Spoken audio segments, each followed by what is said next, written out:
So we're going to go ahead and do our first panel, which is focusing on the evolution of the Partnership for Hope. And so I would like to invite Jake Jacobs up, who is going to serve as the moderator for that panel.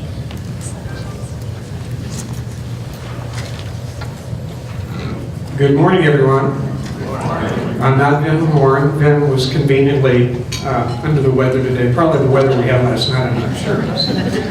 I get to moderate instead of answer questions. I get to ask questions today, so this will be fun. We're going to talk about, the first panel, we're going to talk about the evolution of the Partnership for Hope, how we got it started, why we got it started, and to do so, I've got some guest panelists are going to join me up here at the table. We've got Les Wagner, who is the Executive Director of the Missouri Association of Developmental Disability Services. We've got Peg Capo from St. Charles County Disability Board. We've got Honorable Judge Jeff Harris and Gary Schonsmeyer from the Department of Mental Health. Now, I'm supposed to ask you each to make a little opening statement of how you got involved in the execution of starting up with the Partnership for Hope. Well, I was the county. The question was, what was my role in getting the Partnership for Hope started? I was the county board director in Boone County, the Athens of the Midwest, and we had been involved in family support services to a greater degree than some of the counties had, and we were acutely feeling the difference between when we could get waiver slots and provide people services and say yes. The policy that said we were going to be a crisis-only state had essentially foreclosed those opportunities, and we had growing waiting lists of unserved people. And I was particularly struck with one story of a family that had a son who had cerebral palsy, and mother was the primary caregiver, father worked. As the son was small, she was able to pick him up and carry him into the house, and they didn't live in a barrier-free house. And then as he began to hit puberty, he grew, and they wanted to get a Hoyer lift to help with his toilet or his transfers, and a ramp to get in the house, and we couldn't get the state to approve that. So mom continued to lift a guy she shouldn't have lifted, herniated a disc, wound up in the hospital, subsequently became depressed after her son was placed into an unwanted out-of-home placement at probably 15 times every year what it would cost one time to modify their house. And we said, this is bad policy. There's no basis for saying that telling people have to go into a crisis before we help them is a good policy, or even an economically efficient policy. And we began to swap these stories as county board directors, and there was a growing consensus that we have to do something. We don't know what it is. We don't know what we're going to do, but we're going to try to do something. And we began to talk about what in the world are other states doing that are innovative. Are any of them having these problems? And that's how we got up ahead of steam. The question again was the sort of my involvement in the. Okay, well, I'm presently a circuit judge, but up until last April, beginning in January of 2009, I was Governor Jay Nixon's policy director. And, you know, I would have people ask me, well, what do you do as policy director? And it was basically, what did I not do? Essentially, I was a senior advisor to the governor, and in some ways, and perhaps this is an imperfect analogy, because particularly in the early parts of the governor's term, there wasn't a lot of money to spend, but we were always looking for places to cut. But my role essentially, in part, was as an ideas gatekeeper. In other words, kind of like when you are a venture capitalist and you get pitched ideas all the time for investment, and you have to use your discretion, your judgment, and determine what you are going to invest in or not invest in. And in any governor's office, there are all kinds of people who come to you with ideas, with ways that they believe that the world can be a better place. And so there's a lot of discretion that's involved. And I was fortunate to work for someone who afforded me a great deal of discretion in determining what we should take on as initiatives in our administration, both budgetarily, administratively, and legislatively. And so the other thing I would just add is just to give everybody some context in the governor's office, time is precious. I mean, first of all, time is precious in the sense that you only have 8 years at most to accomplish what you want to accomplish, but also there are only so many hours in the day. And you're the CEO in the CEO's office of a company with a $25 billion budget and 56,000 employees. So time is very precious.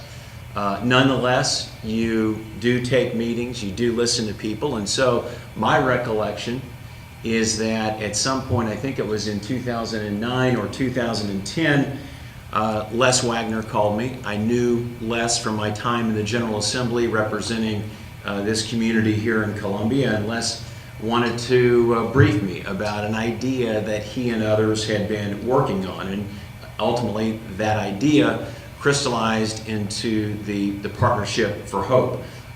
Les met with me, briefed me on how he saw the program could develop. My recollection is that I then picked up the phone and called Keith Schaefer and said, this is something that I think the governor could be interested in. I want you to work something up for a presentation of the governor. Subsequent to that, Keith and others came over, briefed the governor, and things moved forward from there. The only other thing I would add is that, I knew the governor very well. I worked for him in the Attorney General's office as a lawyer.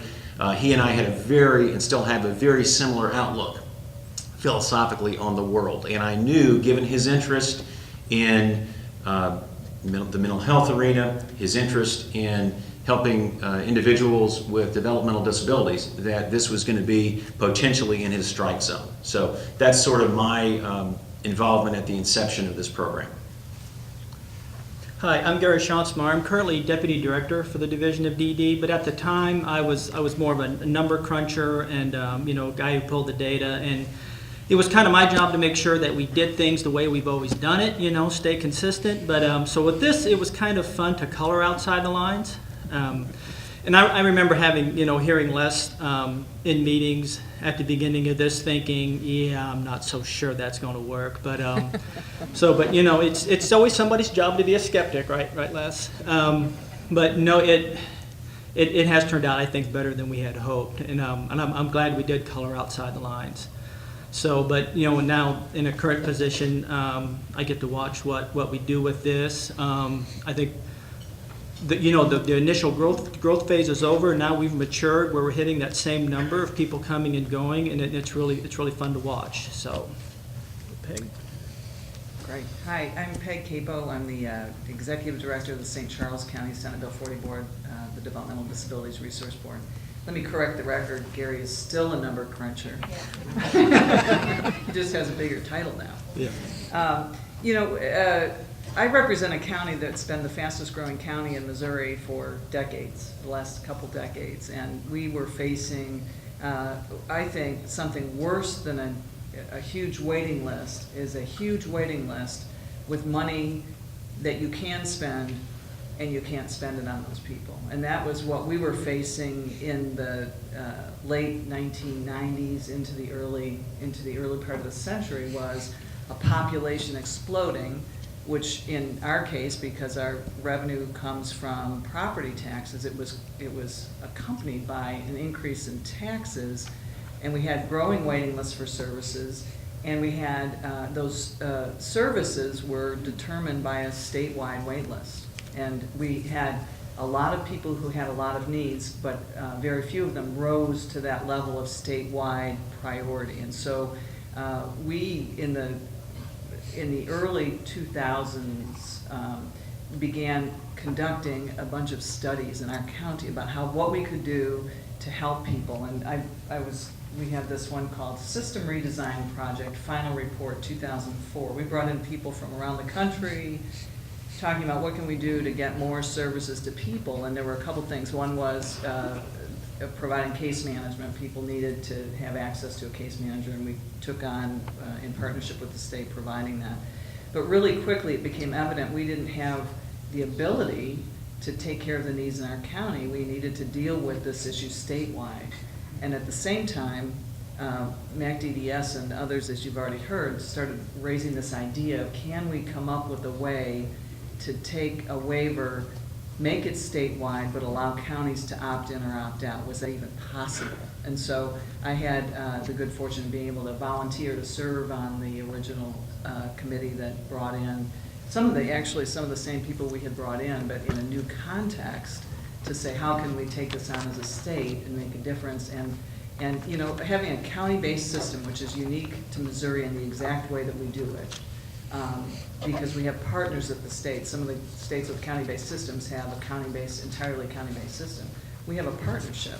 And so how do you keep priorities on a statewide basis, but allow counties to look at their unique situation and their unique funding and work with that? So it was a great challenge, and it was a lot of fun to be a part of, to have people coming in and being able to kind of pick and choose. And so I got involved so that we could deliver those services in St. Charles County.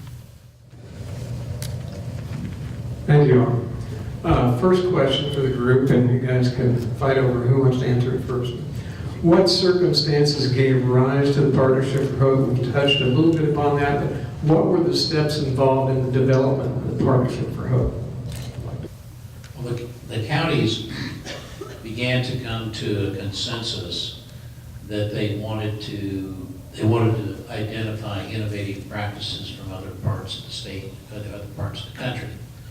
And so we wrote a grant to the Missouri Foundation for Health, which fosters health systems innovation, and we thought this might be up their alley, and they did too. And so they gave us a grant to bring in folks.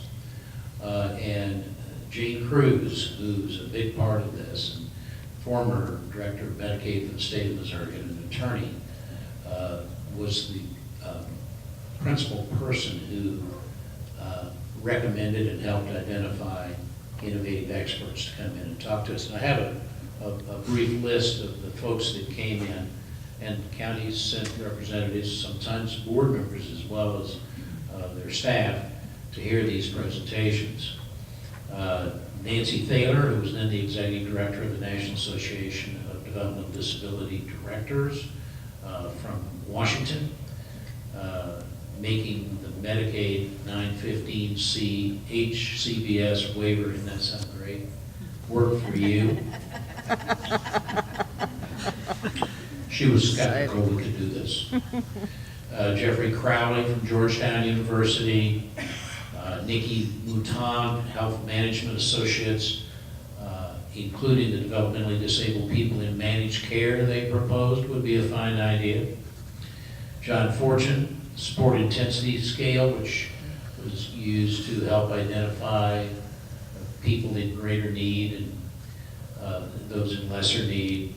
Patty Kimmel, Senior Administrator in Maternal and Child Health Programs at the Illinois Department of Health Care. They had some very innovative children's initiatives, and in fact, our idea began to morph into what other kinds of systems change besides just an innovative waiver could we look at.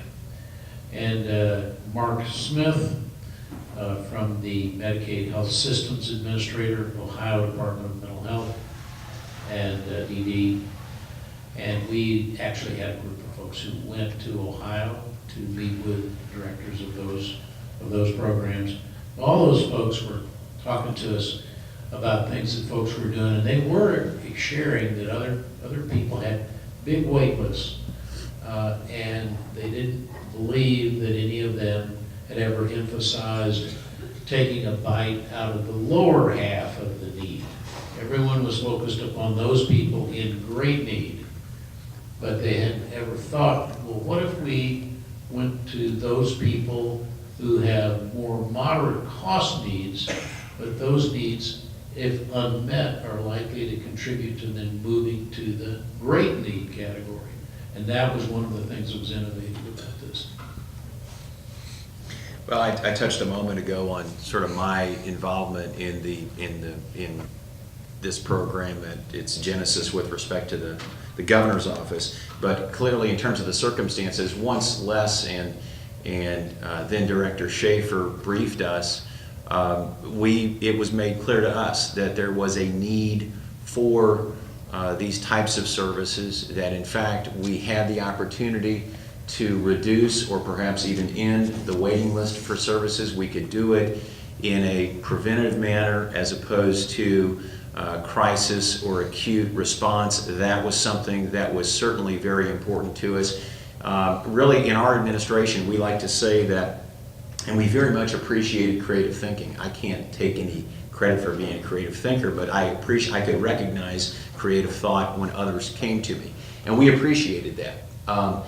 One of the things I think that was an axiom of ours, or a maxim of ours in the governor's office, was if it's not prohibited by the federal or state constitutions or federal, state, or local law or a rule, then we ought to look at doing it if it's a good idea and the right thing to do. And really, this program and the services that it could provide, the needs that it could address, it really made an impact on us, and we felt like this was something that we could really get behind, because it would make a difference and promote independence in people's lives. Yeah, and I'll just touch on something. Les was talking about attacking the whole waiting list from the bottom. So, we have that prioritization of needs system, that score, where we kind of convert, people to numbers. But to justify, budget requests, you want to put some strength behind that, and you talk about the people in the most critical need, and that was how we justified getting money, year after year after year, this critical need. So it was really a change in philosophy to say we're not going to, we're going to go after everyone. So that was one of the critical, turning points for this, or why it was different. So and that was kind of hard to get across, I think, to everyone, because we had been in that mindset so long for we have to justify getting new money for the crisis. So I just want to add that part. Yeah, and I don't have much to add other than I want to expand on Les's shout out to Jane Cruz. Jane was involved, and I think without Jane's support, she understood CMS rules. She understood what were the requirements. She was able to challenge. The whole statewide-ness was such a long conversation around how do you have something that's available statewide but that has some option for counties to opt in and out? What's the language that you need to have? And it was just, that was something we could have, those of us that weren't attorneys and weren't familiar with those regulations, couldn't do, and probably would have stopped us. It just felt like this process was easy to get to the vision for it. That was the fun part. Hey, we could do something like this. It was the slogging through the details, which I had no part of, but people like Jane diligently walked through each one and built this, which makes it unique, and really, I think, was really the greatest involvement, I think, in terms of creating something that wouldn't have happened on its own. Thank you. Next question. How was the Partnership for Hope different and innovative? Well, I think we've talked on a couple of these. One, just the setting a low-cost target. I mean, I think that was one of the, I remember a concern that we had, that this was going to be a gateway into the waiver system. And so we were concerned and thought, are people going to come in? Some of us had experience with programs and consumers that we said, hey, if you don't use this, somebody else will, and people show up for that and say, okay, great, it's not going to affect my ability to receive it in the future. We didn't know how many people were going to come in through that gateway that really have a higher level of need. And so that was a different approach to start at the lower end need. And obviously the results after 5 years, or 5.5 years, show that did not happen. Very few people have moved from waiver to waiver.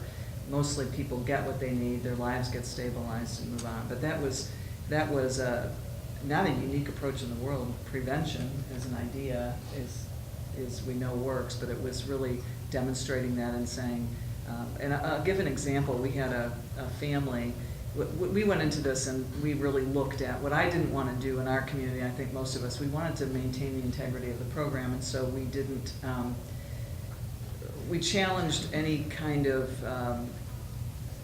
not really challenged, we looked more closely at those plans that had services that were typically a higher level of need. Now, I'll give an example, rehabilitation. They had somebody come in and say, my family member could use 1 to 2 days a week of rehabilitation, which would fit under the Partnership for Hope, but it would not, full week of Dayhab would not fit.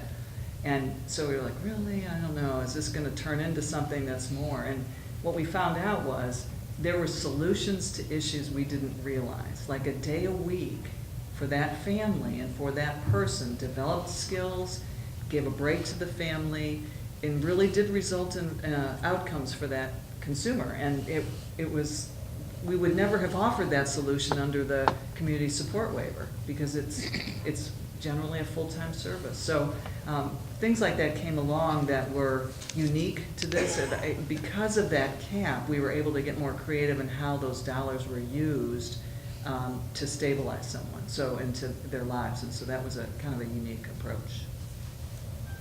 Yes, so I'll just add some comments to the statewide issue. That was something we had never done or attempted to do before, because there's a little checkbox in that waiver application that says, is this program statewide? And we had never not checked that box.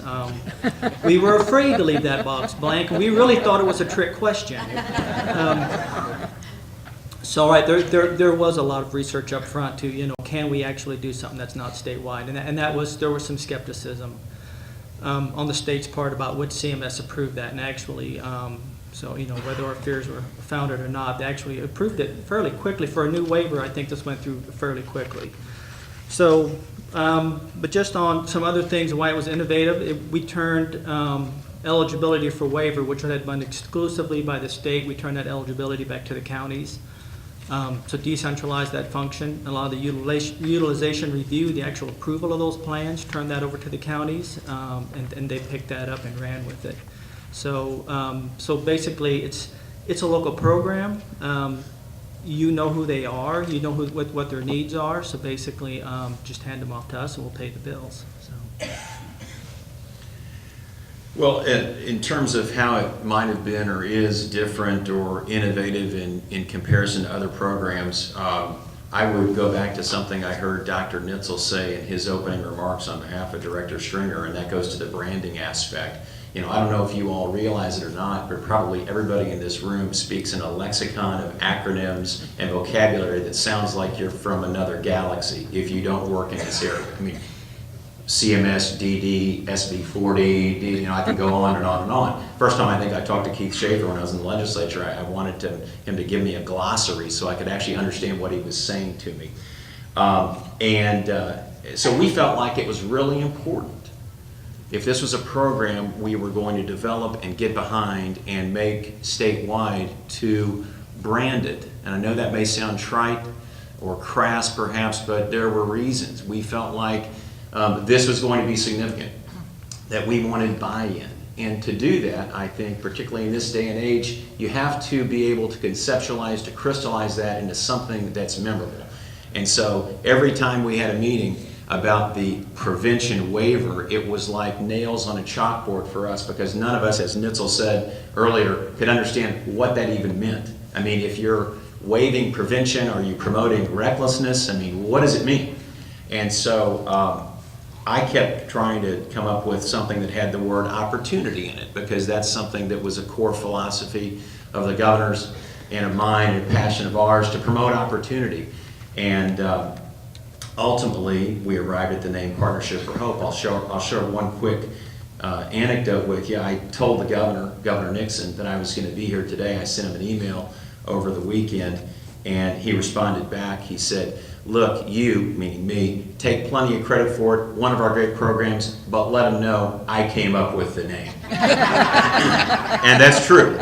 It was the governor's idea, Partnership for Hope. That was, I give him full credit, it was his idea. And, we felt like just continuing to promote it in ways that that consumers, that people whose lives this would affect would be aware of it, to take advantage of it.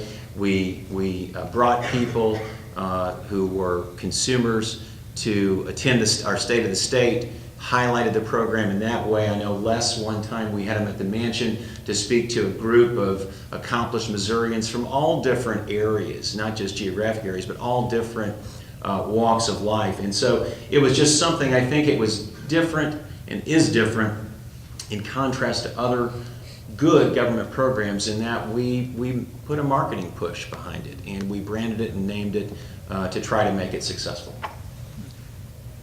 Yeah,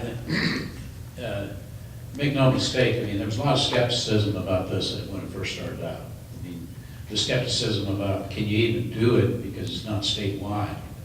And among the counties, as Jane likes to say euphemistically, we had a lot of robust discussion. And there were about 37 or 38 counties that were interested in this and were really debating the merits of including one service or another. And in some cases, you know, it raised voices because they felt that passionate about, if you include that, that might kill it. And so there was a little Dutch boy syndrome going on. You know about the little Dutch boy? Pulled his finger out of the dike, and then the dike broke. And so there was this concern that if we open this up, we'll be besieged with people and they'll break the bank. We won't be able to afford it. So those who were brave of heart, and we started with 26 county boards the first go around in October of 2010, and the governor had gone to the Missouri Foundation for Health offices in St. Louis, and there were role changes big time for people in different positions in the system, because the counties were not approving who were going into the waivers, and they weren't specifically approving the plans. That was a regional office function. And the governor at that meeting said to all the media, the cameras, you know, consumer groups, stakeholders, and DMH officials said, we're going to do this, and we're going to take the services down to the county level. And he asked this question. He said, and do you know who's going to make the decision about who's going to be enrolled in these waivers? Why, the counties are, of course, because they know those people better and they know their communities. Huge role shift, big role shift. Regional offices had always done that. And he said, do you know who's going to approve the services in those plans? Help them write those plans? Why, the counties are, of course, because they know their people better and they know that, another big role shift. So we had to dance gracefully with each other at the start, and then we opened it up in October of 2010, and for 8 or 9 months, it was more than 100 people a month were enrolled and taken off, more than 100 a month. And we did feel like a little Dutch boy who pulled his finger out of the dike. But you know what happened? Is that instead of those who were faint of heart and said, I'll wait and see what happens, saying, I don't want any part of it, there are folks who were getting services in the counties that were participating. We're talking with the people in the adjacent county who were getting nothing, and they were saying, you get over there and get your name on the list. You join it too. And so we were filing an amendment by July saying we need to add more counties. And at the same time, the governor was inviting chair people of county boards who weren't participating to come and meet with him personally and describe for them why this was going to make a big difference for people in their counties. And the money, earlier Peg had talked about in a growing county, what do you do if you don't have enough money and you've got a growing county? You're increasingly feeling the heat. Well, in a rural county where you have limited resources, if you commit to a project like this, even if your piece of the pie is only 18 cents on the dollar, the pressure to participate is huge, and the fear it will swamp the boat, and I've got a limited tax levy, so I don't have a lot of reserve there. These were all important considerations, but you know, the success of it overwhelmed the reservations. Thanks again. What challenges were encountered at the onset of the Partnership for Hope? And we talked a little bit about that. And I'd just like to add, since I can't be a panelist today, I think one of the major challenges that we as counties faced was we really had never been true partners with the department. We'd always been at odds about a lot of stuff and argued with them quite a bit. And I think there was a lot of skepticism at first that we would be able to work with the department, and would we really be able to choose these people and approve these services, and what kind of backlash would that be? But it really has opened the door to a solid partnership with the department that allows us to do more and innovative things. And I really appreciate the way this whole thing worked its way out. So. I think we had a couple big challenges in St. Charles County rolling this out. One was we had a really large waiting list. A lot of the counties had determined that they would start at the kind of the bottom end of need and move their way up. And we made the conscious decision to start at the top. So we started at the top, the higher scores that weren't yet at that 10, 11, or 12, and said, if we can serve this person through Partnership for Hope, we will do that. So we started there, and I think that worked really well for us. Now we've eliminated that list, and whoever needs the service gets in it. We also had a hard time determining what kind of budget to set, how much we thought people would use. You know, for my board all day long will take $2,400 and translate that into $12,000 worth of services. So it was a good deal, and we knew it. And we set aside, I think it was $100,000 that first year. And we've never spent all of that money, and we've added to it. We've, you know, just it really does end up being a lot less costly. But we didn't know that at the time. We also didn't know, we didn't have some providers for some of the services we created under this waiver. Job discovery, there were some employment programs that needed a little startup time for agencies to get familiar with the service definitions and begin providing the services. And we also didn't know what we didn't know. So we had a waiting list, but we didn't know about people who weren't on the waiting list. We had for years had such a waiting list that people didn't even get on it anymore.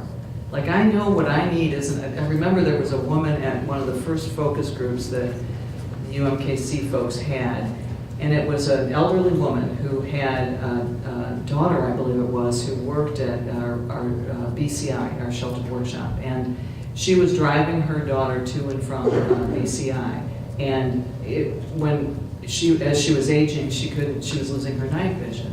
And so she was unable to drive her daughter during the winter sometimes because it would be dark in the morning or dark in the afternoon when she came to get her. So it wasn't an emergency in terms of, you know, all of a sudden one day something happened and this shot somebody up to a 12. It was a slowly emerging crisis for that family of her daughter not being able to get to work. And that was something that was perfect for Partnership. It was a very low-cost transportation service, and that was the only thing that she needed to get back and forth. She was not on a waiting list. That wasn't somewhere that we knew about. So educating families became a really critical issue. What can this be? What are the kinds of, we had to get creative locally as well, kind of using what we had now as a tool to help people that we didn't even really know about until it was available. Well, I guess there was one specific service I thought was really unique to Partnership. It doesn't exist in anyone, was kind of a blanket dental service. And I always thought that was kind of cool that we added that, but it never really seemed to take off. So maybe if, Les and Peg, if you guys have some thoughts, is it really truly just a provider issue? Because that was one service I thought was interesting. We had never done anything like that. So I don't know if you want to add. You have any luck with dental? We have not had much luck with dental in terms of Medicaid, and it's really a provider issue for us, finding the providers that accept Medicaid. Same thing. Same thing. Yeah, we had the same problem, Okay. recruiting dentists. We put that in there. We also put in nursing services, I think was another one. At the time, you couldn't get preventive dental care. You could have a cavity, you couldn't get it filled. after it decayed to the point it was infected, you could go to the hospital and they pulled it for you. This didn't make a lot of sense. We thought, well, we'll incentivize dentists to serve this underserved population, but we never really could get much interest from the dentists. Okay. Well, I have just some sort of general observations about challenges. I mean, I wasn't the executor. Our office didn't execute the program. Essentially, we would get reports and very closely monitor its progress. I just say sort of as a general proposition, anytime you embark on something new, there's always, as I think Peg mentioned a moment ago, there's the fear of the unknown. And particularly when we put so much capital, political capital, behind a program, certainly, and it's new, there's always the possibility that it's not going to succeed. And so just internally for us in the governor's office, that was a challenge. We were aware that there were counties, perhaps, again, because it was a new idea, a new concept, a new way of doing things, where there was some reluctance, and Les alluded to some of the governor's efforts to help folks overcome their reluctance. But basically, though, I think you always have to push entrenched ways of thinking. Not that entrenched ways of thinking are bad, but sometimes all of us fall into a very comfortable way of doing things, and where there's a reluctance in institutions, bureaucracies, even among individuals, to embrace a new approach or a new way of thinking. And I think that was a challenge to some extent at the outset. Really, when you look at this program from our perspective in the governor's office, we put a tremendous amount of faith in people like Les and Peg and the department, Keith Schaefer and his staff, that this would be a successful program. We put our weight behind it, we put our political capital behind it, but ultimately its success or failure hinged in large part on your local boards and local leaders. And I think its success is largely attributable now, in retrospect, to their efforts. I think one of the things that Jane pointed out that we hadn't really thought of, because it wasn't our problem at the county level, was the fact that the department had people who were in their other waivers, in their comprehensive waivers, which has a cap of 28,000? Community does. Community does. The comprehensive waiver, which is residential service people mostly today, at the time that we were talking about doing this, had a number of people enrolled in there who were receiving very minimal services, sometimes only transportation. So we were taking a slot which could have served people at $100,000 or $125,000 a year, and they were utilizing it to the tune of $2,000, $2,500 a year.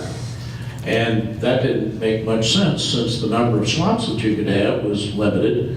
So therefore, if you wanted to respond to the needs of people in crisis and your slots were being used up by low users, it made sense to have a lower cost option.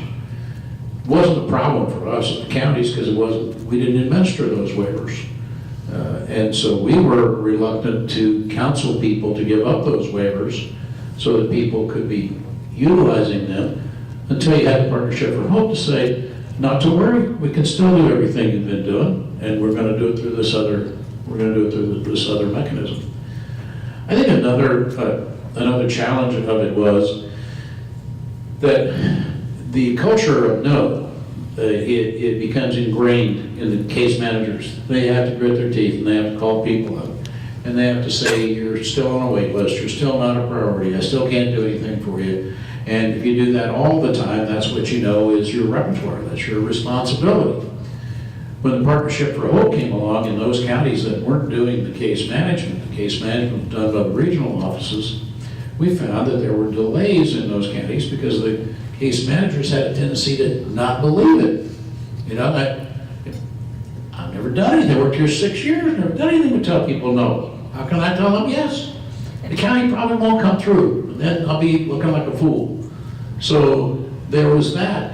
And one of the things that happened concurrently with this is we were looking at this in 2008, And the department became more receptive to counties doing case management about that same period of time.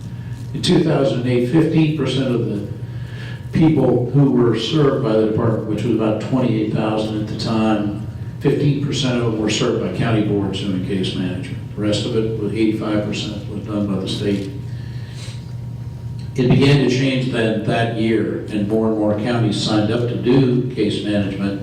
And today it's about 2/3 of the case management of 33 or 34,000 people is now done by the counties. You might notice there's a difference in a fairly short period of time, not due to growth in the state's population, but if there were 28,000, say 7 or 8 years ago, and there are now 34 or 35,000, not only did the case management migrate to the local level, where they wrote plans to enroll people in the Partnership for Hope, among other things, but they also went out and found these people who were coming out of the woodwork. Keith Schaefer used to say it's the woodwork effect, it's Wagner's woodwork effect. And so these were people who didn't even approach the system because all that they would hear was, you just go in there and meet with them and they'll tell you, no, you won't get anything. But now, when you could get things, and the culture of yes began to become more pervasive, than people who had had no hope before said, I'm going down there and sign up. Really good stuff. And I think one of the challenges we experienced locally was the fact that we had just started doing targeted case management as well. And so I hadn't been hearing those stories of not getting services, because that was all falling on the Kansas City regional office's back. And so when we started in targeted case management, we had started hearing, well, I need this, I need that. And for us to be able to respond to that in a positive way was really great for us, and for us to be able to make the decision, yeah, we can do that and we can help these individuals. So it was very positive for us, but it was a challenge as well getting used to that whole system. Okay, one more question. We've touched on it a little bit, but why was there an emphasis on prevention during the development of the Partnership for Hope? For me, it's just simply the right thing to do. You know, we had a system that was forcing people into crises to get what they needed. And I think everybody in this room believes in our hearts the best thing for people with developmental disabilities in this state and in the world is to get what they need when they need it, and to help people before they get into crises. So I just think it was the right thing to do. Well, as far as looking back on it, looking at, I think on a slide George had, you know, the 40, almost 4,400 individuals, that's total enrollment from the beginning. Actually, current today, it's about people currently enrolled is about half that. And I'm sorry, I was number crunching, I couldn't help it. So I think it speaks to the fact that, you know, of those people who left, you know, a small percentage of them actually go on to other services. So, and I don't know if they have today, so I'll put him on the spot, but they actually, part of their work, they looked at people who left the waiver because we saw that early on. So they did some samples of why people left. So it was kind of interesting. A lot of people, you know, got what they needed. So, and with the other waivers were there for folks whose needs increased over time. So I think that was a really good thing to see. Well, one of the reasons that Governor Nixon embraced this idea was that prevention, the concept of prevention, was really very consistent with a core philosophy of ours, and that is that, you know, you just simply, as Peg said, it's the right thing to do, and it's also the smart thing to do. I mean, it's one of the reasons that we made the investments that we did in early childhood education. That's in early investment with our Start Smart program. It, quite candidly, and this was something that we did not succeed at, but it's one of the reasons that we so aggressively pushed for the expansion of the Medicaid program in this state. I've surrendered my First Amendment rights as a judge, and so I can't editorialize further about that, but I'll let it speak for itself. But it's one of the reasons that we so aggressively push for Medicaid expansion. I mean, it's perhaps not as early on in people's lives, this program, as opposed to early childhood education, but in terms of the needs, it's a prevention program. And so it was very consistent with our philosophy. We just felt like, and we said this with Medicaid and others have said it, it was embracing prevention, promoting prevention, addressing the needs of folks who weren't at that moment in an acute crisis, but perhaps would be down the road. It made economic sense, and quite honestly, we felt like, not to be on a high horse, we felt like it made moral sense. And that's why we embraced it.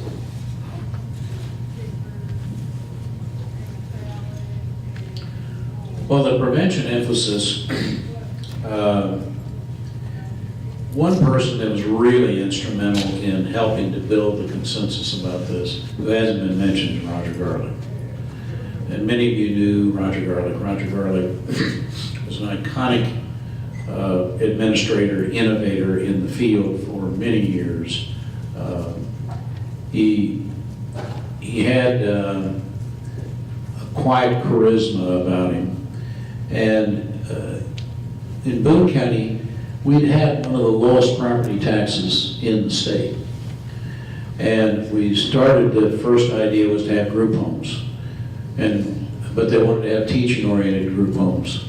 It wasn't any period of time before we realized we don't need group homes. We need people to live in apartments and places of their own, because once you teach them their practical living skills about not admitting strangers at the door and running like hell when the fire alarm goes off and so forth, that they don't many times need to live in a group residence and all of the imposition on their privacy and freedom and autonomy that they need. But we were in pinch because we had one of the lowest tax levies in the state. And because the programs were successful, people kept approaching, more and more people kept approaching, and we realized there's no way we're going to be able to place all these people. We're not going to be able to accommodate them in out-of-home placements. So way back before, a long time before this started, we started a program called Life and Work Connections. It was teaching life skills, teaching practical living skills, saying if there are folks who are approaching and they've got some things they need to learn, they don't need to go into placement outside their home necessarily. We need to do an evaluation to help them identify what things they need to learn so that they're able to establish a personal residence themselves. And that was a prevention service. That was a service that it interdicted their being forced to go into an out-of-home placement to get something that they could get at much less cost and much less duration, much less things that they had to put up with that they didn't want to do, and that was very successful. But as we started this, we realized supporting people when they live with their families, family support, if you will, many times that was the determinant about whether or not people were presented for an out-of-home placement, was whether the family believed that they were able to meet the special responsibilities and challenges that they hadn't expected, but they now had. And it wasn't necessarily how multiply disabled or how severely disabled the people were. That was a factor sometimes, but it wasn't the determining factor. The determining factor was whether they were hopeful that they could meet all of these responsibilities. So part of the prevention idea was give families hope. Give them hope to believe that they're going to be able to do this, and that the doomsday scenarios that sometimes heard from medical personnel were not their son or daughter's future. Roger was one of the harbingers of this. Roger also was involved with family support. So as we began to think about, will this be effective? Will it break the bank to offer these kinds of a package of not to exceed a certain amount that's tailored to respond to your particular needs? Well, we had done some of that funded with county money. So we'd seen several hundred people and had seen the fiscal effect of if you let them choose to get $7,000, which was our cap at the time, that many times they don't ask for the $7,000. So the notion that if we offered them 12, they might not take it all, wasn't nearly as scary because we'd kind of been to that rodeo. And it felt good about how it turned out. That's enough of the panel questions. Anyone in the audience have any questions for the panel members?